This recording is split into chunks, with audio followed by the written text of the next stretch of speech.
আজকের জুমার আলোচনা বিষয় শিরক মিশ্রিত মুসল্লি এবং শিরক মিশ্রিত আকীদা বিষয়ে এক তত্ত্ববহুল গুরুত্বপূর্ণ আলোচনা করব ইনশাআল্লাহ। শিরক মিশ্রিত আকীদা এবং শিরক মিশ্রিত মুমিন মুসলিম এবং মুসল্লিদের বিষয়ে গুরুত্বপূর্ণ এক তত্ত্ববহুল আলোচনা নিয়ে এসেছি। ইনশাআল্লাহ বিস্তারিত বলার চেষ্টা করব যতক্ষণ সময় কোলে। ইনশাআল্লাহ শিরক আমরা জানি যে বড় একটি পাপ। পাপের জগতে সবচেয়ে বড় পাপের নাম কি? শিরক আল-ইশরাকু বিল্লাহ, আল্লাহর সাথে শিরক করা, কাবিরা গুনাহ। এই শিরক মিশ্রিত আকীদা ভয়াবহ। শিরক মিশ্রিত মুমিন আমাদের ভিতরে অধিকাংশ মুসল্লি এবং মুসলিমদের ভিতরে, মুসলমানের ভিতরে শিরক দিয়ে ভরপুর করা আছে। যে মানুষের অন্তরে কাজে কর্মে শিরক থাকে সে কখনো কি মুসলিম হতে পারে? কখনো নয়। যে শিরক করে এবং শিরক মিশ্রিত আকীদা নিয়ে তিনি জীবনযাপন করে তাকে কি বলে? মুশরিক। সে মুসলিম নয়। দেখেন, ইহুদি খ্রিস্টান নাস্তিক যারা, তারা আল্লাহকে মানে না, তারা রাসূলকে মানে না সাল্লাল্লাহু আলাইহি ওয়াসাল্লাম, এবং ইসলামকে মানে না। এই কারণে তারা কি? কাফির।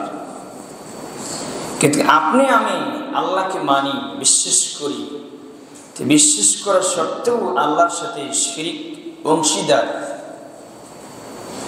সংযোজন করি এবং মিশ্রিত করি, আল্লাহর সাথে শিরক অংশীদার সাব্যস্ত করি। কোনো মুমিন যখন আল্লাহর সাথে শিরক এবং আল্লাহর সাথে অংশীদার সাব্যস্ত করে তখন সে কি মুমিন থাকে? তখন সে মুমিন থাকে না।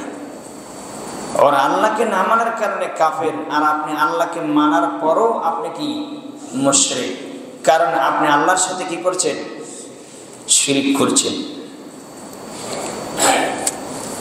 এই কারণে আল্লাহ সুবহানাহু ওয়া তাআলা ধমক দিয়ে বলেছেন, হে মুমিনরা, তোমরা কখনো আমি আল্লাহর সাথে শিরক করো না, অংশীদার স্থাপন করো না।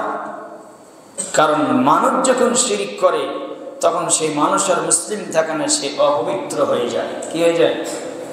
অপবিত্র হয়ে যায়। মুশরিকরা কি? পবিত্র না অপবিত্র? অপবিত্র।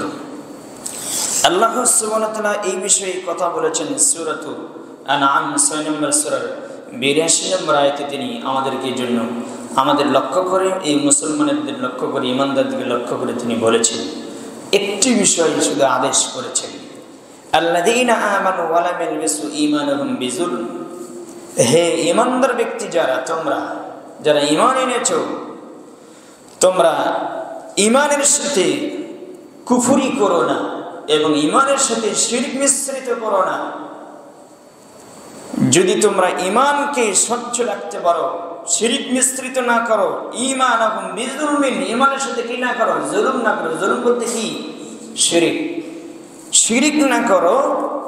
আল্লাহ বলছেন তোমরা যারা ঈমান এনেছো, এই ঈমানকে যে স্বচ্ছ রাখবে, কুলসিত রাখবে, পরিষ্কার রাখবে, যাতে তোমার ঈমানের সাথে শিরক মিশ্রিত না হয়। যদি তুমি শিরক মিশ্রিত না করো ঈমানের সাথে, তাহলে আমি আল্লাহ ঘোষণা করছি, দেখো, উলাইকা লাহুমুল আমন ওয়া হুম মুহতাদুন।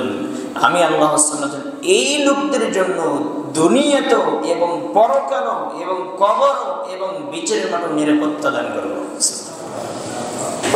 ওয়া হুম মুহতাদুন। আল্লাহ বলছেন এই লোকেরাই, এই মানুষগুলোই হচ্ছে হেদায়েত প্রাপ্ত মানুষ। কারা? যারা শিরক থেকে মুক্ত, যারা ঈমানের সাথে কি করে নাই? শিরক করেনি। কোন মুমিন যখন আল্লাহর সাথে শিরক করে, আকীদাগতভাবে, কর্মগতভাবে, অভ্যাসগতভাবে, তখন আল্লাহ সুবহানাহু ওয়া তাআলা মুমিনের প্রতি খুবই ক্ষিপ্ত, রাগান্বিত, অসন্তুষ্ট। কারণ কোন মুমিন কখন আল্লাহর সাথে শিরক করতে পারে না। শিরক করলে আল্লাহকে অপমান করা হয়। আল্লাহকে হেতুচ্ছ করা হয়, আল্লাহর মান মর্যাদা নষ্ট করা হয়। কারণ উভয় জগতের ভিতরে যা কিছু আছে সব কিছুর একচ্ছত্র মালিককে আল্লাহ। কার অংশ আছে? কোনো অংশ নেই। তিনি একাই স্বয়ং সম্পূর্ণ, সবকিছু তিনি সৃষ্টি করেছেন, সবকিছুর মালিককে আল্লাহ। যখন কোনো অংশীদার সাব্যস্ত করবেন তখন আল্লাহ এটা মেনে নেবেন। বেশি দূরে যাবেন কি? আপনি সফরে গিয়েছেন বা আপনি বিদেশ গিয়েছেন, যে কোনো কর্মে চলে গেছেন, কিন্তু আসে দেখছেন যে আপনার বাসায় এসে দেখছেন আপনার স্ত্রী আরেকজন পুরুষের সাথে কথা বলতেছে এবং আরেকজন পুরুষের সাথে অবৈধ সম্পর্ক করেছে, আপনি কি মেনে নেবেন? খায় আপনার, টাকা আপনার, শ্রম আপনার, বাড়ি আপনার, সব কিছু আপনার, কিন্তু আপনার স্ত্রী আরেকজনকে ভালোবাসে, হবে? নেবেন মেনে? তো যে আল্লাহ আপনাকে চোখ দিয়েছে, সব কিছু দিয়েছে, সে আল্লাহর যদি গোলামি আপনি না করে, যদি সে আল্লাহর সাথে আরেকজনকে স্পর্শ করে এবং অংশগ্রহণ করে, অংশী সাব্যস্ত করে, সেই আল্লাহকে মেনে নেবে? মেনে নেবে না। যে আল্লাহ সুবহানাহু ওয়া তাআলা শিরিককে বরদাস্ত করে না। শিরিককে তিনি বহু আগে তিনি নাফাজ করেছেন। বহু নবীকে এই জমিনে যতগুলো মানুষ এসেছে সব নবী রাসূল এই শিরিক থেকে মানুষদেরকে কি করেছে? বাধা দিয়েছে, তোমরা শিরিক থেকে বাঁচো। তা আল্লাহ সুবহানাহু ওয়া তাআলা বললেন, যদি তোমরা শিরিক থেকে বাঁচো, ঈমানের সাথে শিরিক মিশ্রিত না করো, দেখো আমি আল্লাহ তোমার কাছে কি করি। ইন্নাল্লাযীনা ক্বালু রাব্বুনাল্লাহ সুম্মা ইসতাকাম, নিশ্চয়ই যারা বলে আমার রবকে আল্লাহ, এই ইস্তিকাম থেকেছে, সুম্মা ইসতাকাম অটল থেকেছে, স্থির থেকেছে। এই রব শব্দ নষ্ট করেনি, সে অপবিত্র মুগ্ধ বলেনি, পবিত্র মুগ্ধ বলেছে। আল্লাহ বলেছেন নিশ্চয়ই যারা বলে আমার রব আল্লাহ, এই কথার উপরে সে যদি ইস্তিকাম থাকে, আল্লাহ বলছেন তাতানাজ্জালু আলাইহিল মালাইকাতু আল্লা তাখাফু ওয়া লা তাহজানু ওয়া আবশিরু বিল জান্নাহ।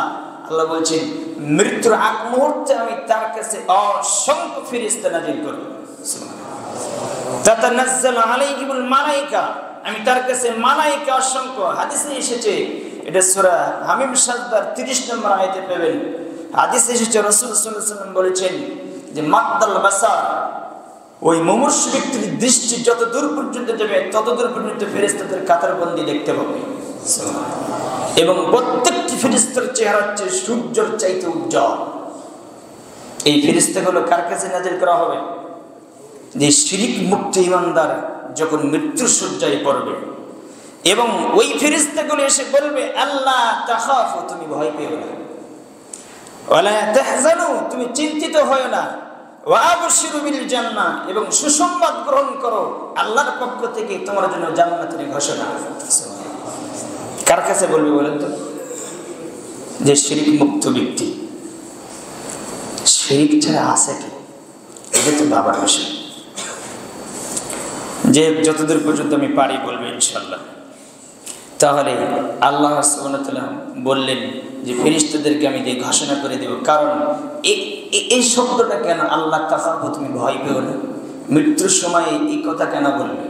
কারণ আল্লাহ নবী সাল্লাল্লাহু আলাইহি ওয়াসাল্লাম বলছেন যে মৃত্যুর সময়, মুমূর্ষু সময় মানুষের জন্য সবচেয়ে মারাত্মক একটি সময়। ওই সময় ঈমান নিয়ে কবরে যাওয়া অনেক অনেক বড় টাপ ব্যাপার।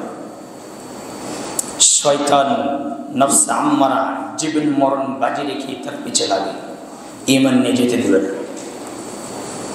কথা বুঝলেন? আর দেশে এটা তো বর্তমানে দেখা যাচ্ছে, যখন কোনো মানুষ অসুস্থই পড়ে, মৃত্যু সজ্জায় পড়ে, সে ঈমান নিয়ে কেমনে যাবে? রাসূল সাল্লাল্লাহু আলাইহি ওয়াসাল্লাম এত সতর্ক করেছে, কিন্তু অধিকাংশ মুমূর্ষু ব্যক্তির কাছে দেখবেন বেগানা নারী পুরুষ দিয়ে ভরপুর করা আছে। ওই ঈমান নিয়ে কেমনে যাবে? কথা বুঝলেন? বড় জটিল। মুসলিম আমরা শুধু বাহ্যিক দৃষ্টি দিয়ে, পোশাকের দিক দিয়ে কিছু দাঁড়িয়ে আছে, এই ক্ষেত্রে মুসলিম। অন্তর্গতভাবে অন্তর থেকে বিশুদ্ধ মুসলিম পাওয়া জমিনে কঠিন। তবে আছে দুই একজনের কারণে আল্লাহ পৃথিবী ধরে রেখেছে। আল্লাহ তোমাদের বোঝার মানা তুমি তৌফিক দান করো, আল্লাহুম্মা আমিন। একটা আয়াত গেল, আল্লাহ বলছেন ওমা ইউমিনু আকসারুহুম বিল্লাহি ইল্লা হুম মুশরিকুন। আল্লাহ বলছেন অধিকাংশ মানুষ ঈমান আনার পরও কি মুশরিক। আল্লাহ বলছেন অধিকাংশ মানুষ আল্লাহতে বিশ্বাস করে, ঈমান আনার পরও মুশরিক। এখানে এই শব্দটা কেন? ঈমান আনার পরে মানুষ হয় মুমিন, কি হয়? কিন্তু আল্লাহ বলছেন ঈমান আনার পরেও, কথাটা কেমন হয়ে গেল না, বিপরীত হলো না? তা আল্লাহ বলছেন ওমা ইউমিনু আকসারুহুম বিল্লাহি ইল্লা হুম মুশরিকুন, অধিকাংশ মানুষ আমি আল্লাহকে বিশ্বাস করে, আমি আল্লাহর প্রতি ঈমান এনেছে, এই ঈমান আনার পরও কি মুশরিক। এই কথা কেন বললেন? এই কথা এই জন্য বললেন যে অধিকাংশ মানুষ ঈমান আনার পরও মুশরিক, অধিকাংশ মানুষ আল্লাহর প্রতি বিশ্বাস আছে, ঈমান এনেছে, কিন্তু অধিকাংশ মানুষ আবার যারা ঈমান এনেছে, বিশ্বাস করে, হজ করে, সালাত পড়ে, যাকাত আদায় করে, দান খয়রাত করে, সব কিছু ঠিক আছে, এই মানুষটা আবার যে মাজারে সেজদাও করে, আছে না? একই মুশরিক। ও সালাত আদায় করে, ও মাজারও সেজদা করে, ও খানকা পুজো করে, দুর্গা পুজো করে, ওই ছবি মূর্তি পুজো করে। ও ঈমান আনার পর মুশরিক, ওই ঈমান আনেছে এরপরও মুশরিক। অধিকাংশ মুসলিম বিশ্বাসী জাতীয়তাবাদী, কথা হাসান মিছে, ধর্ম নিরপেক্ষতাবাদী, কমিউনিজম, তারপরে আপনি দেখবেন সমাজতন্ত্র, রাজতন্ত্র, তারপরে দেখবেন গণতন্ত্র বিশ্বাসী। হাসান মিছে এরা কি? আমার কথা বুঝিনি, খারাপ লাগলো? রাসূল সাল্লাল্লাহু আলাইহি সাল্লাম বলছেন যে যে বিশ্বাস করে আল্লাহর দিন বাদ দিতে, নিয়মকানুন বাদ দিতে, অন্য বিধানের উপর আস্থা রাখে, বিশ্বাস রাখে এবং মনে করে এটাই সঠিক, আল্লাহ রাসূল সাল্লাল্লাহু আলাইহি ওয়াসাল্লাম বলছেন ওই হজ করলেও মুশরিক, ওই সালাত আদায় করলেও মুশরিক, ওই যাকাত দিলেও মুশরিক, ও যত কিছু করুক না কেন এরপরও কি মুশরিক।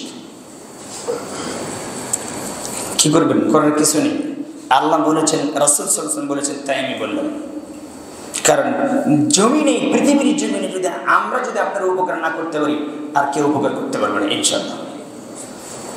আপনাকে আমি ধরে দিলাম, আপনি কি করবেন সেটা আপনার বিষয়। আপনাকে আমাদের ধারণা, আপনাদের ধারণা হচ্ছে মসজিদের মুতওয়াল্লি, মসজিদের সভাপতি কখনো কি মুশরিক হয়? আর আল্লাহর জন্য মসজিদ বানাছে, কথা হাসান মিছে, কথা ঠিক। আর আল্লাহর জন্য কি করেছে? মসজিদ বানাছে। এই মানুষটা কি মুশরিক হয়? এই মানুষটা কি কাফের হয়? দেখেন তো হয় কি না। আমাদের ধারণা আব্দুল মুত্তালিব কাবা ঘরের মুতওয়াল্লি ছিলেন। কি ছিলেন? আমি বিস্তারিত কিছু করবো না, সংক্ষিপ্ত শুধু বলবো। আব্দুল মুত্তালিব কাবা ঘরের কি ছিলেন? মুতওয়াল্লি ছিলেন। আবু জাহেল কাবা ঘরের সভাপতি ছিলেন। কথা বুঝলেন? আব্দুল মুত্তালিব, আবু তালেব, এরা মুসলিম না, এরা মুশরিক না কাফের? কথা বলেন, কথা বলেন। এরা মুশরিক।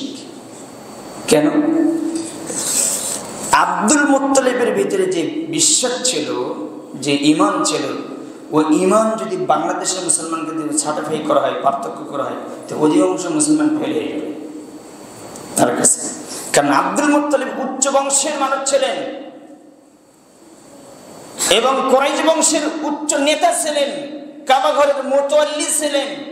সারা পৃথিবীর মানুষ হজ করতে গিয়েছে, এই আব্দুল মুত্তালিব তাদের জন্য খানার ব্যবস্থা করেছেন এবং থাকার জায়গা দিয়েছেন। কথা বুঝলেন? এবং এই আব্দুল মুত্তালিব প্রতি বছরই হজ করেছেন। এরপরও কি? কেন? কেন মুশরিক? দেখেন আব্রাহা বাদশাহ যে সূরা ফিলের যে ঘটনা, তিনি কাবা ঘর ভাঙার জন্য এসেছেন হাতি নিয়ে। আব্দুল মুত্তালিব তার কাছে চলে গেলেন। হাতি থেকে আব্রাহাম নামলেন, নেমে বলছেন যে কুরাইশ বংশের নেতা এসেছে, কাবা ঘরের মুতওয়াল্লি এসেছে, যে তিনি হাতির পিঠ থেকে নেমে তাকে বসার জন্য জায়গা দিলেন। তখন আব্দুল মুত্তালিব বললেন, দেখো আমি এখানে বসার জন্য আসিনি, আমি তোমার কাছে এসেছি, তোমার লোকেরা আমার 200 উট চুরি করে নিয়ে এসেছে। কয় শত? তা আব্দুল মুত্তালিব আমাদের মতন কি ফকির নেই? কি ফকির না ফকিরনির পলা? দামি মানুষ, অনেক সম্পত্তির মালিক। 200 উট চুরি করেছে আব্রাহার তার চেলাপাটি, সঙ্গপাটি। তার আরো কত আছে আপনি ভেবে দেখেন। এত সম্ভ্রান্ত পরিবারের একজন মানুষ এবং কুরাইশ বংশের এবং কাবাগরের মুতাওয়াল্লি এবং নেতা। তখন তিনি বললেন, দেখো আমি এসেছি আমার উটগুলো নিতে। তখন তিনি আব্রাহাম বললেন, বিষয়টা বুঝলেন না, আমি এসেছি কাবাঘর ভাঙতে, আপনি সেই কাবাঘরের বিষয়ে কিছু বলবেন, সেটা না বলে আপনি আমাকে বললেন উটগুলো আমাকে দিয়ে দেন, কাবাঘর রক্ষা করার জন্য আপনি কিছু বলবেন। তখন তিনি বলছেন, আব্দুল মুত্তালিব বলছেন, দেখো উটের মালিক হচ্ছে আমি, আর কাবাঘরের মালিক হচ্ছেন তিনি, সে আল্লাহ। যিনি তার ঘর বিষয়ে কি সিদ্ধান্ত নেবেন সেটা তার বিষয়, তার ঘর তিনি রক্ষা করবে। অতএব উটের মালিক হচ্ছে আমি, উটগুলো আমাকে দিয়ে দাও, কাবাঘর বিষয়ে আমি কিছু তোমাকে বলতে আসিনি। বিশ্বাস দেখছেন যে আব্দুল মুত্তালিব যে কথাটা বলেছে আল্লাহ সেটা করেছে কিনা? আল্লাহ রক্ষা করে নাই? করেছে। এই আব্দুল মুত্তালিবের ভিতরে এত বিশ্বাস, আব্দুল মুত্তালিব আল্লাহকে সৃষ্টিকর্তা হিসেবে মানে, রিজিক দাতা হিসেবে মানে, তিনি বৃষ্টি বর্ষণ করে হায়াত দাতা মওত দাতা বিষয় মানে, কিন্তু সব বিষয় তিনি মানে, কিন্তু একটা বিষয় তিনি মানে নাই, এই জমিনে ইবাদত যে একমাত্র আল্লাহর করতে হবে এটা তিনি মানেনি। কথা বুঝেননি? এই কারণে কি হয়েছে বলেন তো? ক্ষমতার মালিক যে আইনদাতা বিধানদাতা একজন, তিনি কে? এটা তিনি মানেনি। এই কারণে তিনি কি হয়েছেন? মুশরিক হয়েছেন। তাহলে তিনি যদি এই কারণে মুশরিক হয়ে যায়, তাহলে আমাদের কি অবস্থা? কথা বলুন, কষ্ট হলো? কষ্ট করার কিছু নেই। তাহলে এই সূত্রে আমি আপনাকে বোঝালাম যে কাবাঘরের মুতাওয়াল্লি হলে যে সে মুসলিম হবে বিষয় এরকম নয়, সভাপতি হলে যে সে মুসলিম হবে বিষয় এরকম নয়। এবং সর্বক্ষেত্রে জীবনের সকল সেক্টরে বিধানদাতার মালিককে, মানুষের স্রষ্টাকে, আইনদাতাকে, তিনি। তার আইনের ব্যতিক্রম কোনো মুসলিম যদি করে তখন সে মুসলিম থাকে না, তখন সে খাঁটি মুশরিক, খাঁটি কাফের হয়ে যায়। যতই টুপি থাক না কেন মাথায়, কাজ হবে না। দেখেন সূরা রুম ৮ নম্বর আয়াত আপনি খুলবেন। তার আগে একটি কথা আমি বলে নেই, আমরা যারা দায়িত্ব পালন করতেছি, এই আব্দুল মুত্তালিবের চাইতে আমরা কত নিচু মানের। যে সংসদে যারা আছে, এই দেশে যারা সংসদে আছে, তারা কি আল্লাহর বিধান মানে? আল্লাহর বিধান অনুযায়ী সংসদ চালায়? তারা কি? আব্দুল মুত্তালিব যদি কাবাঘরের মুতাওয়াল্লি হয়ে যে মুশরিক হয় এই কারণে, তাহলে আমরা যারা সংসদে আছি আল্লাহর আইন দিয়ে, আল্লাহর বিধান দিয়ে যদি না চালাই, তাহলে আমরা কি? কাফের, মুশরিক। কোনো পার্থক্য নেই। আপনাকে শুধু আমি এতটুকু বিস্তার করলে আমি আসল জায়গায় যেতে পারবো না। আমরা যখন সংসদে বসি এমনি ধার্মিকতা দেখাচ্ছে, হজ করতেছি, সিয়াম পালন করেছি, যাকাত আদায় করি, সালাত আদায় করি, দান খয়রাত করি, যখন সংসদে বসি তখন নিজের মন গড়া অনুযায়ী বিধান চালু করি। এটা কি মুসলিম? কখনো নয়, কখনো নয়। তা আল্লাহ এটাই বলছেন সূরা রুম ৮ নম্বর আয়াত খুলবেন, ৩০ নম্বর সূরা। আল্লাহ বলছেন, ওয়া ইন্না কাসীরাম মিনান নাসি বিলিকাই রাব্বিহিম কাফিরুন। আল্লাহ বলছেন অধিকাংশ মানুষ কাল কিয়ামতের দিন আমি আল্লাহর সাথে সাক্ষাৎ করবে কাফের অবস্থায়। জটিল একটা আয়াত। আল্লাহ বলছেন অধিকাংশ মানুষ আমি আল্লাহর সাথে সাক্ষাৎ করবে কি অবস্থায়? কাফের অবস্থায় সাক্ষাৎ করবে অধিকাংশ মানুষ। এই আয়াতের বিশ্লেষণ আমার করার সময় কম, আমি আপনাকে শুধু বুঝালেন অধিকাংশ মানুষ ঈমান আনার পরও যে মুশরিক, অধিকাংশ মানুষ ঈমান আনার পরও মুশরিক, তার মানে অধিকাংশ মানুষ তাবিজ কবজে বিশ্বাসী, অধিকাংশ মানুষ পীর মারফতে বিশ্বাসী, অধিকাংশ মানুষ নিজেদের আইন তৈরি করতে সেটা বিশ্বাসী। তো অধিকাংশ মানুষ ঈমান আনার পর কি? মুশরিক। এবার একটা আয়াত নেন, ওয়াল্লাযীনা আমানু বিল বাতিলি ওয়া কাফারু বিল্লাহ। যারা বাতিল জিনিসকে বিশ্বাস করে, বাতিল জিনিসের উপর ঈমান আনে, আল্লাহ বলছেন যারা বাতিল জিনিস, বাতিল কি জিনিস আপনি বুঝেছেন না? কোরআন এবং সুন্নাহ হাদিসের বাহিরে যা কিছু আছে সব কি বাতিল। বাতিল জিনিসের উপর যারা ঈমান আনে, বিশ্বাস করে বাতিল জিনিসকে, আল্লাহ বলছেন ওয়াকাফারু বিল্লাহ, সে ব্যক্তি আমি আল্লাহকে অস্বীকার করলো। কথা বুঝলেন? আল্লাহ বলছেন সে কাকে অস্বীকার করলো? আবার দেখেন সূরা আনকাবুতের 52 নম্বর আয়াত পাবেন, আল্লাহ বলছেন ওয়াল্লাযীনা আমানু, যারা ঈমান এনেছে, বিশ্বাস করে, বিল বাতিল, এবং বাতিল জিনিসের উপর বিশ্বাস করে, যেমন ধর্ম নিরপেক্ষতা, এটা বিশ্বাস করে ধর্ম, জাতীয়তাবাদ মনে করে এটা বিশ্ব ধর্ম, গণতন্ত্রকে ইসলামের ধর্ম মনে করে পার্টি করতে, দল করতে, হাসান মিসে এগুলো কি মনে করে করতেছে? মনে করে এটা ইসলামের বিধান। যে বাতিল জিনিসকে যারা বিশ্বাস করে, আল্লাহ বলছেন তারা আমি আল্লাহকে অস্বীকার করল। যে আল্লাহকে অস্বীকার করে সে কি? কাফের। উলাইকা হুমুল খাসিরুন, আল্লাহ বলছেন এরাই কাল কিয়ামতের দিনে ক্ষতিগ্রস্তদের অন্তর্ভুক্ত হবে। কথা বুঝলেন? বাতিল জিনিসকে, আপনার কাছে আমার প্রশ্ন, ইসলাম ছাড়া এই জমিনের হক আর কিছু আছে? ইসলামী হক, ইসলাম ছাড়া এই জমিনে হক কিছু আর নেই। ইসলামী কি হক? এবার আপনার সাথে আমার দুইটি কথা।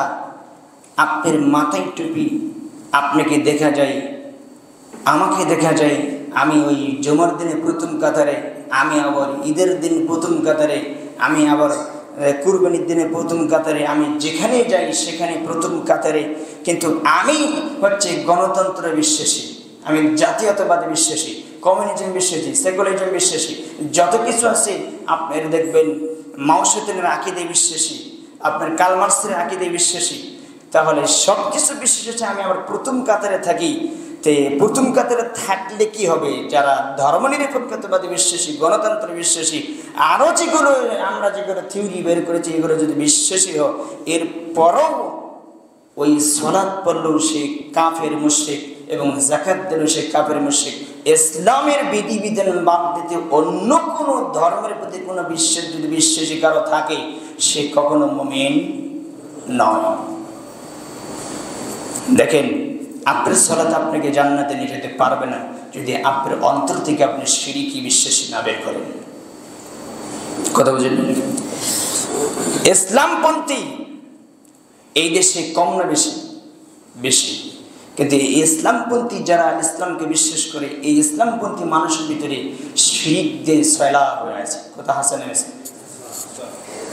এবার আমি কিছু কথা বলবো। দেখেন, যারা বড় বড় কথা বলে, বড় বড় লেকচার দেয়, তাদের অবস্থা দেখেন।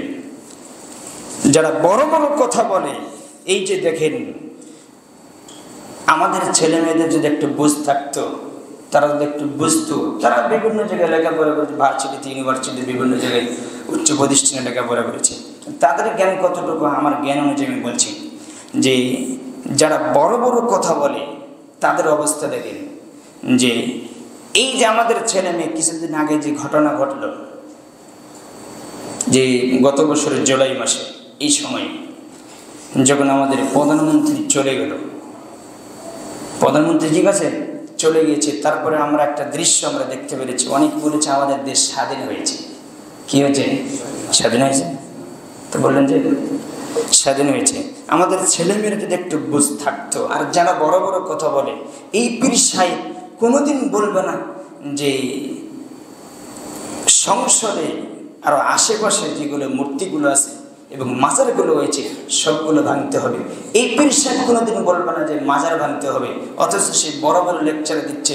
আর আমাদের ছেলেমেয়েরা যদি একটু বুঝ থাকতো যে দেখো, মূর্তি পুজো যারা করে তারা হলে নাস্তিক, নাস্তিকরা মূর্তি পুজো করে। কথা বুঝেননি?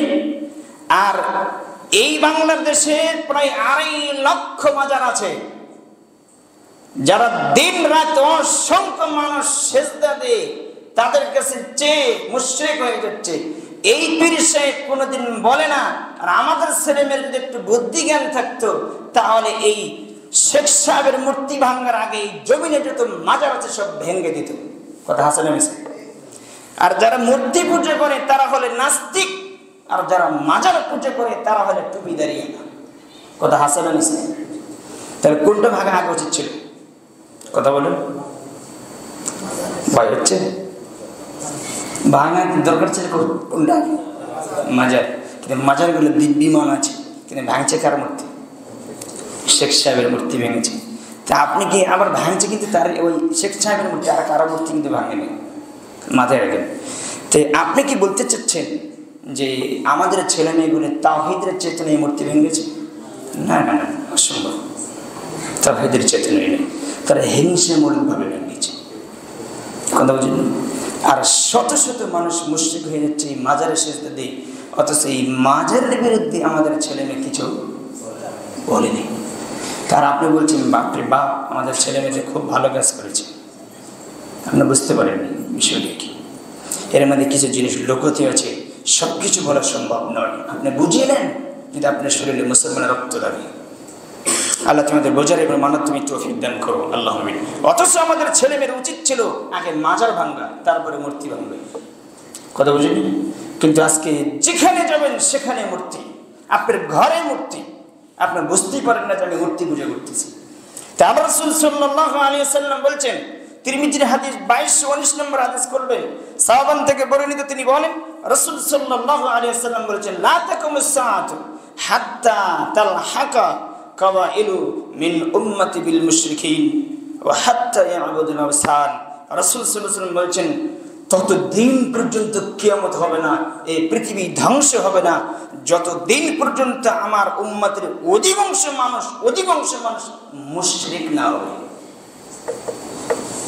কে বলেছে? মুহাম্মদ রাসূলুল্লাহ সাল্লাল্লাহু আলাইহি ওয়াসাল্লাম বলেছেন, আমার উম্মতের অধিকাংশ মানুষ কি হয়ে যাবে?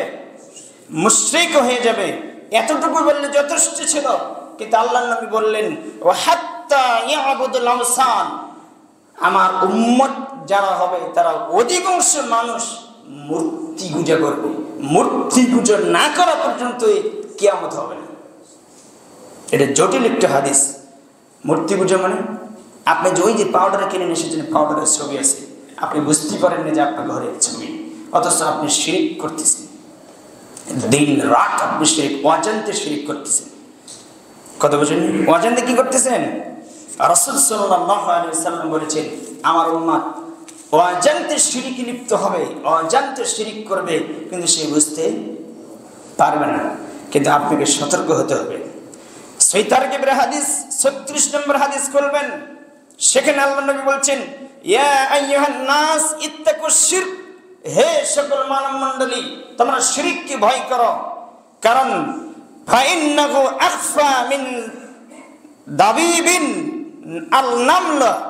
রাসূল সাল্লাল্লাহু আলাইহি ওয়াসাল্লাম বলছেন, দাবিবিল নামলি, যে তোমাদের অজান্তে যেমন তোমরা ছোট ছোট গুড়া পিঁপড়া রাস্তায় চলে, বা তোমার কাপড়ের ভিতরে যদি জুব্বার ভিতরে উঠে যদি কামড় দেয়, তুমি বুঝতে পারো না কখন ঢুকেছে, কথা বুঝলেন? রাসূল সাল্লাল্লাহু আলাইহি ওয়াসাল্লাম বলছেন, তোমরা শিরককে এইভাবে ভয় করো, কারণ কখন তোমার শরীরে ঢোকে তোমাকে কামড় দেবে তুমি বুঝতে পারবে না। শিরক এইভাবে অন্ধকার রাতে প্রবেশ করে, যেটা তোমার আমল ঈমানকে শেষ করে দেবে। তা রাসূল সাল্লাল্লাহু আলাইহি ওয়াসাল্লাম যখন এইভাবে বললেন, তখন আবু বকর সিদ্দিক রাদিয়াল্লাহু তাআলা বললেন, রাসূল সাল্লাল্লাহু আলাইহি ওয়াসাল্লামকে বললেন, তাহলে বাঁচার উপায় কি, কেমনে বাঁচাবো? তা রাসূল সাল্লাল্লাহু আলাইহি ওয়াসাল্লাম বলেছেন, সেই সময়ে বলেছেন, আমি তোমাদের একটা জিনিস শিক্ষা দিচ্ছি, এই দোয়াটা তোমরা পড়বে, আল্লাহুম্মা ইন্না নাউযু বিকা মিন আন উশরিকা বিকা শাইআন না'লামুহু ওয়া নাস্তাগফিরুকা লিমা লা আ'লামু। আর যদি একা পড়েন, আল্লাহুম্মা ইন্না নাউযু বিকা আন উশরিকা বিকা ওয়া আনা আ'লামু আস্তাগফিরুকা লিমা লা আ'লামু।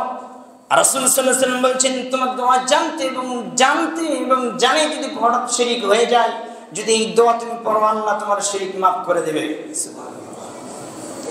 যে বিষয় যে আপনার অজান্তে আপনার অন্তরে এবং কর্মে শিরক ঢুকে যাবে, রাসূল সাল্লাল্লাহু আলাইহি ওয়াসাল্লাম সাবধান থাকতে বলেছেন। বর্তমান অধিকাংশ মানুষ শিরক নিয়ে বসবাস করছে, শিরক চর্চা করছে, কথা হাসান মেসে সবগুলো বলা সম্ভব হচ্ছে না। তাহলে এই আয়াতের দ্বারা আপনাকে বুঝালাম এবং হাদিসের দ্বারা আপনাকে বুঝালাম যে আপনার আকীদার ভিতরে কর্মের ভিতরে শিরক থাকে, তাহলে এই জমিনে এবং পরকালে আপনি কেউ বাঁচাতে পারবে না। আল্লাহ তোমাদের বোঝার এবং মানার তুমি তৌফিক দান করো, আল্লাহুম্মা আমিন।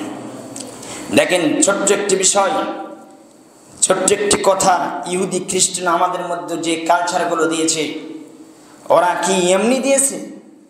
আপনার কাছে আমার প্রশ্ন, ওরা যে ইহুদি খ্রিস্টান যে কালচারগুলো আমাদের ভিতরে দিয়েছে, ওরা কি এমনি দিয়েছে?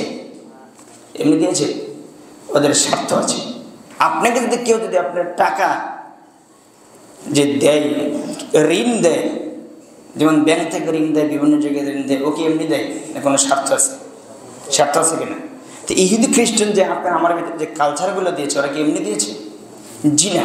এই জন্য আল্লাহ সাবধান করেছে। দেখো, ইয়া আইয়ুহাল্লাযীনা আমানু ইন তুতিউ ফারীকাম মিনাল্লাযীনা উতুল কিতাব ইয়ারুদ্দুকুম বা'দা ঈমানিকুম কাফিরিন। সূরা ইমরানের 100 নম্বর আয়াত, 3 নম্বর সূরা।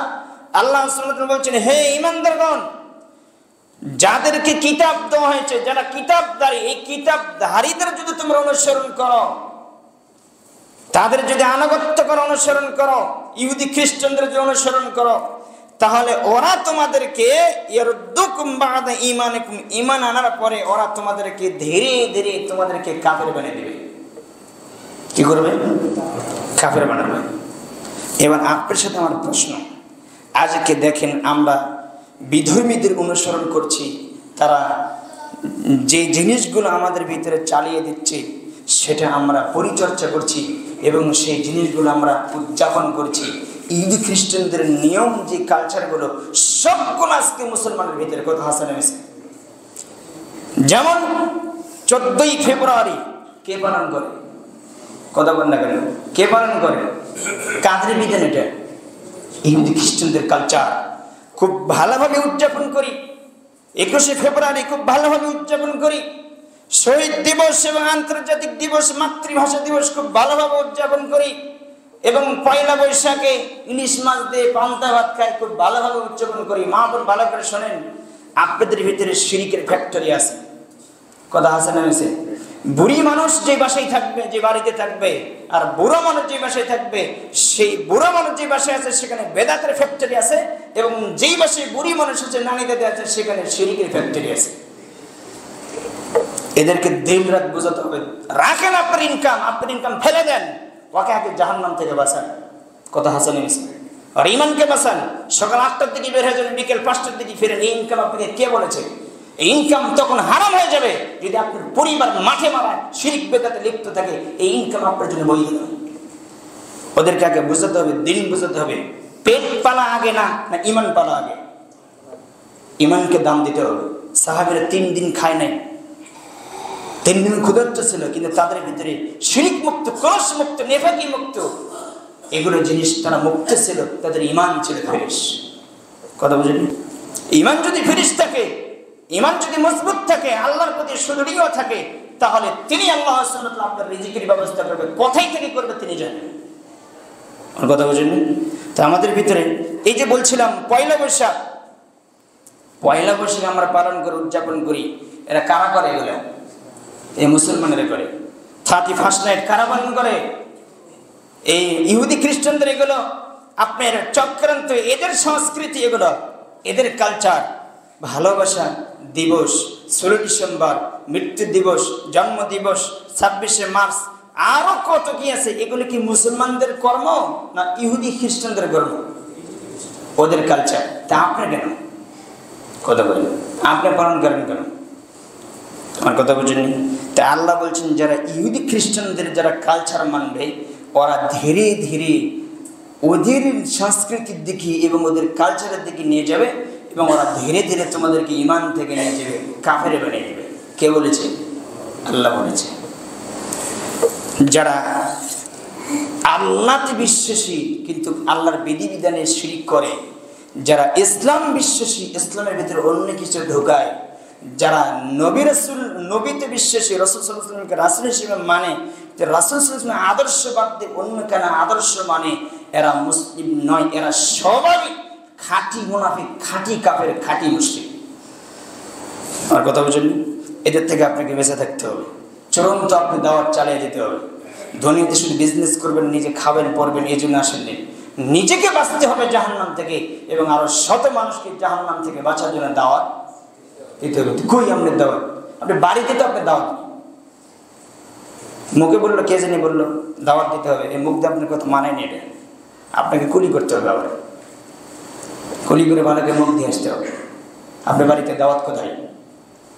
সারাদিন তো আপনি নিজের কাজে ব্যস্ত থাকেন, আপনার ছেলে মেয়েকে মাথা মারা যাচ্ছে, আপনি জিজ্ঞাসা করেন আপনার স্ত্রী উজু করতেই জানে না, ও শিরিক লালন করছে, ও ঠিক মতো সলাতই পড়ে না, আপনার খবর কোথায়? আর কথা বুঝেন? অতএব নিজে বাঁচেন এবং পরিবারকে বাঁচানোর চেষ্টা করেন, না হলে আল্লাহর কাঠগড়ায় আপনাকে দাঁড়াতে হবে। প্রস্তুত থাকেন, আপনার জবাব আপনাকে দিতে হবে। আল্লাহ তোমাদের বোঝার এবং মানার তুমি তৌফিক দান করো, আল্লাহ আমিন। তাহলে বলছিলাম এই জিনিসগুলো যে কিছুক্ষণ আমি আগে যে কথাগুলো বললাম, এগুলো কি মুসলিমদের কালচার? অমুসলিমদের কালচারকে আমরা লালন পালন করতেছি, উদযাপন করতেছি। দেখেন যে আল্লাহ সুবহানাহু ওয়া তাআলা যে বিধান দিয়েছেন, সেই বিধানের উপরে যে ইসলাম দিয়েছেন, সেই ইসলামের উপরে যদি কেউ না থাকে, অন্য কোনো থিওরি পরিচর্যা করে মানে, তাহলে সে মুমিন নয়। এখন আপনাকে আমি কিছু কথা বলবো যে আইনদাতাকে, বিধানদাতাকে, সবকিছু যদি আল্লাহ হয় তাহলে সবকিছু কার বিধান মানতে হবে? সব ক্ষেত্রে কার বিধান মানতে হবে? আল্লাহর বিধান মানতে হবে। এবার আপনি এবার আটকে গেছেন একটা মোবাইল, এই যে দেখছেন আমার কাছে একটা রিমোট, এই মোবাইল যে একটা ঘরের রিমোট, আপনার হাতে যে মোবাইলটা আছে, এই মোবাইলের একজন আবিষ্কারক আছে না? আছে। ও যে মোবাইল বানাচ্ছে, যে কম্পিউটার বানাচ্ছে, এই কম্পিউটার চালু করার জন্য একটা নির্দিষ্ট একটা বাটন আছে কি না? মোবাইল চালু করে অন করার জন্য একটা নির্দিষ্ট, আপনার অন করার জন্য, তালা খোলার জন্য নির্দিষ্ট একটা কি আছে? বাটন আছে। তো ওই নির্দিষ্ট বাটন বাদ দিতে যদি মোবাইলের সব বাটন টিপেন, মোবাইল চালু হবে? অন হবে? কম্পিউটার একটা নির্দিষ্ট একটা বাটন আছে, ওই নির্দিষ্ট বাটন যদি আপনি চাপ না দেন, কিয়ামত পর্যন্ত টেপাটিপি করলে কম্পিউটার খুলবে? যে একজন মোবাইল আবিষ্কারক, একজন কম্পিউটার আবিষ্কারক যে থিওরি দিয়েছে, এই থিওরি অনুযায়ী যদি আপনি কম্পিউটার পরিচালনা না করেন, মোবাইল পরিচালনা না করেন, তাহলে সেই মোবাইল অন হবে না, কম্পিউটার অন হবে না। যে যিনি উভয় জগতের প্রতিপালক, তিনি যে বিধান দিয়েছেন, সেই বিধান বাদ দিতে আরেকজনের বিধান বাদ দিয়ে, আরেকজনের বিধান আপনি লালন পালন করে, চর্চা করে, 2 রাকাত সালাত করে, একটা আপনি মাঝে মাঝে বছর টাকা আছে হজ করে আপনি জান্নাতে যাবেন, এটা আপনাকে কে বলেছে? আমার কথা বুঝেনি? সার্বিক জীবনে কার বিধান চলবে সেটা কোথায়? আপনি বাসা থেকে এসেছেন, কার বিধান অনুযায়ী এসেছেন বলেন দেখি? সেখানে বিধান আছে কিনা? আছে। তা আপনি একটু ভাবে দেখেন। এই জন্যই আল্লাহ বলছে অধিকাংশ মানুষ কাল কিয়ামত দিনে আমার সাথে সাক্ষাৎ করবে কি হয়ে? কাফের হয়ে। কাফের হয়ে সাক্ষাৎ করবে আমার সাথে, যেটা আল্লাহ সুবহানাহু ওয়া তাআলা সেই কালে তিনি বলে রেখেছেন কোরআনে। আর আল্লাহ বলছেন যারা বাতিল জিনিসকে সাপোর্ট করে, বাতিল জিনিসকে বিশ্বাস করে, আল্লাহ বলছেন ওরা আমি আল্লাহকে অস্বীকার করেছি, ওরাই কাফের। তো যারা বাতিল জিনিসের প্রতি সন্তুষ্ট হয়, এরা কি ভয় হচ্ছে না? আর ইমান আছে? ইমান কোথায় গেছে? আচ্ছা, কেউ যদি আপনার শিরিক করে, শিরিকের সাথে লেগে থাকে, তাহলে তার ইমান আছে? এটা সালাত পড়ে, নামাজ পড়ে, যাকাত দেয়, তাহলে ইমান যদি আপনার যদি এই আকীদে বিশ্বাসী হয়, তন্ত্রে বিশ্বাসী হয়, তাহলে তার ইমান আছে? ইমান কি হয়েছে? ভেঙে গেছে। বুঝতে পারেন আমার বিষয়টা? আচ্ছা, যে কোনোদিন উজুই করেনি তার উজু ভাঙবে? এটা আবার কি বললেন আপনি? উজু ভাঙবে না? যে কোনোদিন কি করে নাই, উজুই করেন, তার উজু ভাঙবে? আচ্ছা, যে কোনোদিন শিরিক অন্তর থেকে বের করেনি, আর জন্মগত ভাবে তন্ত্রে বিশ্বাসী, ধর্ম নিরপেক্ষতাবাদে বিশ্বাসী, ওর ইমান ভাঙছে?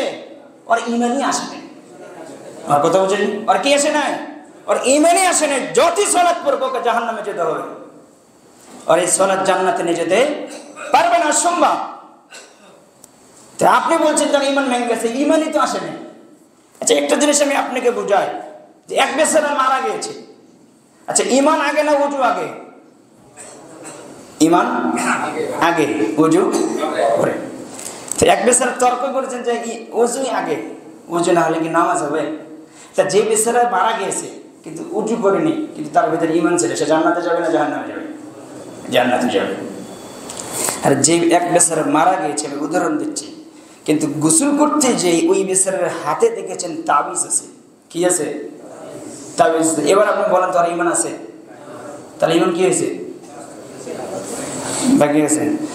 ও কোনোদিন মানে ওই উজু করে, যে কোনোদিন উজুই করেনি, তার উজু ভাঙবে না। ও আজীবন বিশ্বাস করেছে তাবিজে, ওর ইমানই আসে না। ও কি হয়ে মারা গেছে? ও মুশরিক হয়ে মারা গেছে। তো এই আকীদা অধিকাংশ মানুষ বিশ্বাসী কিনা আপনাকে ভাবতে হবে। এই জমিনের উপরে আমি একাই তাওহীদের প্রচার করব, বিষয় এরকম নয়।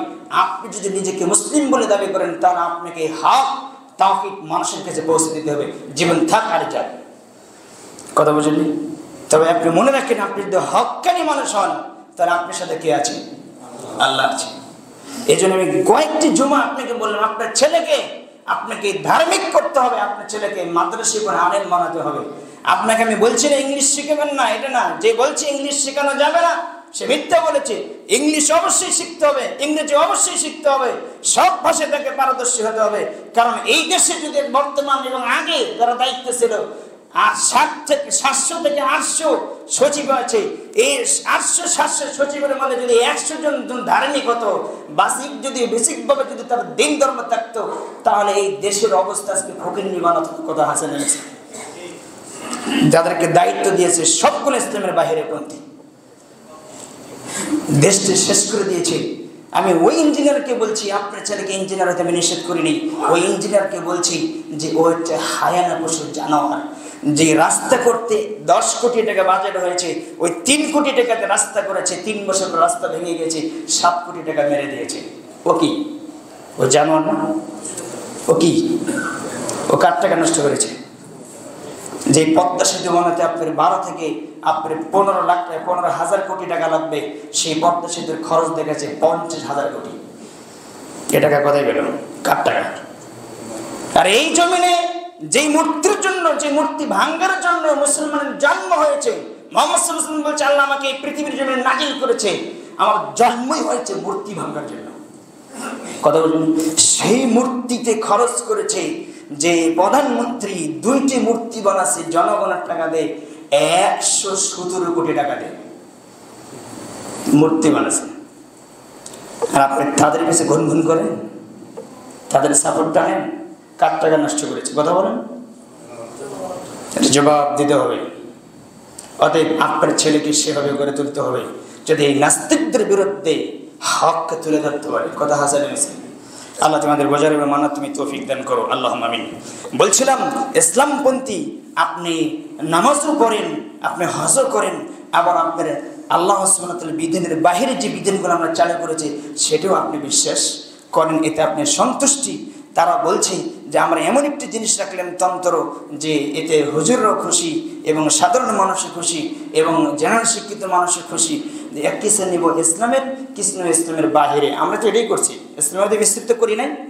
কিছু নিচ্ছে ইসলামের, কিছু করতেছে কি কথা বলে না বাহিরে। তা আল্লাহ সুন্দর একটা উত্তর দিয়েছে, দেখেন আল্লাহ বলছেন ওয়ায়াকুলুনা নুমিনু বা'দি ওয়া নাকফুরু বিবা'দ ওয়া ইউরিদুনা ইয়াত্তাখিযু বাইনা যালিকা সাবিলা। ওরা বলছে আমরা কিছু নেব ইসলামের, কিছু নেব ইসলামের বাহিরে, দুটি মিলে এখান থেকে কিছু নেব ওখান থেকে। ওই যে একটা উদাহরণ দিলে আপনি বুঝতে পারবেন, যে একটা গাড়ির বাঁকা হচ্ছে আপনার হেলিকপ্টারের বাঁকা, তারপরে ইঞ্জিন হচ্ছে আপনার ট্রাকের, তারপরে দেখবেন বডি হচ্ছে ট্রেনের, আর দেখবেন যে আরো যেগুলো চাকা আছে, যে চাকাগুলো হচ্ছে বাসের। তো গাড়ির অবস্থা কি হতে হবে? আমার কথা বুঝেন নেই, গাড়ি উঠবে? এই অবস্থা আমাদের ইসলামের করে ফেলেছে। আমরা তো কিছু নিয়েছি ইসলামের, কিছু নিয়েছি ইসলামের বাইরে, দুটো মিলে আমরা টুপিদারি ঠিক রেখে ইসলাম পালন করতেছি, সব দিক ঠিকই আছে, তাই না? তা আল্লাহ সুন্দর উত্তর দিয়েছে, যারা বলছে কিছু নিব ইসলামের, কিছু ইসলামের বাইরে, দুটো মিলে ওরা বলছে যে আমরা সুন্দর একটা রাস্তা বের করলাম, সবাই যাতে খুশি থাকে।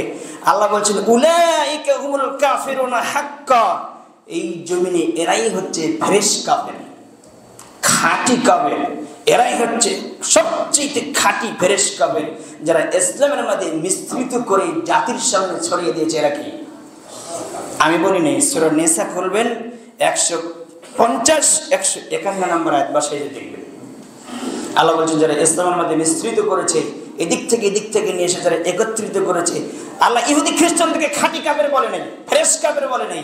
যারা ইসলামের ভিতরে কিছু নিয়েছে, ইসলাম থেকে কিছু নিয়েছে, আর কিছু ইসলামের বাইরে নিয়ে দুটো মানে পথ তৈরি করেছে, সুন্দর এক রাস্তা তৈরি করেছে, কেউ কিছু করবে না। আল্লাহ এদেরকে কি বলেছে? খাঁটি কাফের বলেছে। সাবধান থাকেন যে জিনিসগুলো আপনি আমার মধ্যে দেখা যাচ্ছে, আল্লাহ তুমি বোঝার এবং মানার তুমি তৌফিক দান করো। একটা হাদিস বলে আমি আলোচনা শেষ করে দিব। আপনি তো মুসলিম, যেদিন আপনি বলেছেন লা ইলাহা ইল্লাল্লাহ, লা ইলাহা, আমি কিছুই মানি না, আগে কাফের হতে হবে, আমি কিছুই মানি না এই জমিনে। তারপরে যখন সবগুলোকে ডিলিট করে নাকচ করবেন, তখন আপনি কি বলবেন? ইল্লাল্লাহ। এবার আপনার প্রতি আমি আনলাম, তিনি কে? আল্লাহ সুবহানাহু ওয়া তাআলা। আপনি সবকিছু করবেন, লা ইলাহা আপনার আছে, জি না, নেই, নষ্ট হয়ে গেছে। আল্লাহ তোমার বোঝার এবং মানার তৌফিক দান করো।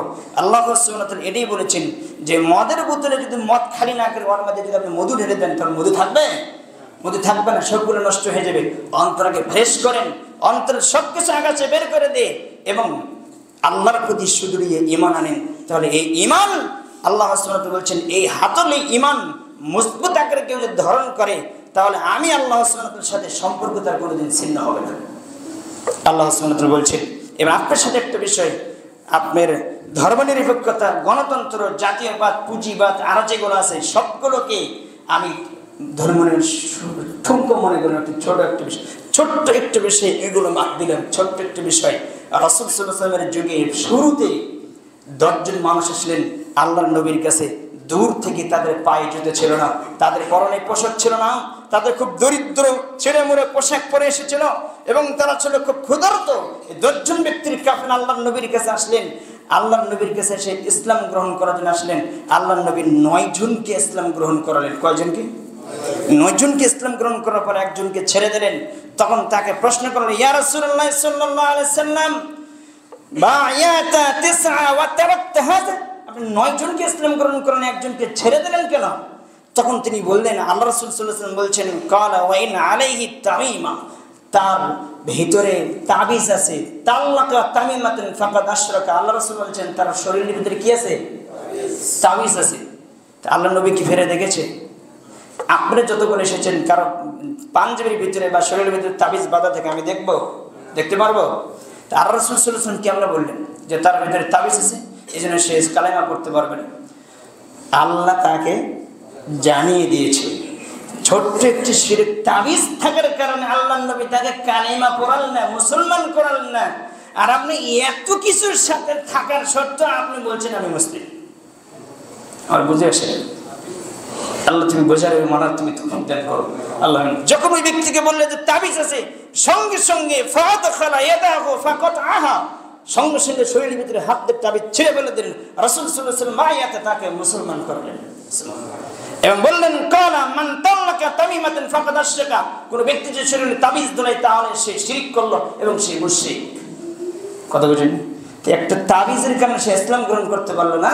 আর আপনি সব তন্ত্রের সাথে বিশ্বাসী, এটাও চলে ওটাও চলে, সালাতে চলে ওটাও চলে এটাও চলে, সবকিছু ঠিক আছে, আর আপনি বলছেন যে আমি মুসলিম। কে বলেছি যে মুশরিক? ওই মুশরিক ব্যক্তি যদি আল্লাহকে স্মরণ করে, আল্লাহ তখন অসন্তুষ্ট হন। এটা আল্লাহ চায়নি। এই কারণে তাবিজ পরা অবস্থা ব্যক্তিকে কালেমা পড়তে আর রাসূল সাল্লাল্লাহু আলাইহি ওয়াসাল্লামকে আল্লাহ নিষেধ করেছে। ও কালেমা পড়ার যোগ্যতা রাখে না। আমার কথা বুঝলেন? ও তো অপবিত্র, এই কারণে তাকে নিষেধ করা হয়েছে। যাই হোক, আপনাকে আমি যতটুকু বললাম আপনি বোঝার চেষ্টা করেন। এই শিরক মিশ্রিত আকীদায় আমি যতগুলো কথা বলেন, আপনি আমার সাথে মুনাফিকি করতে পারেন, আমার কথা আপনি নাও নিতে পারেন। আচরণগত মুনাফিকি করেন এবং কথার ক্ষেত্রে মুনাফিকি করেন, কর্মগত মুনাফিকি করেন, কিন্তু যতই মুনাফিকি করেন কিন্তু অন্তরের সাথে মুনাফিকি করতে পারবেন না।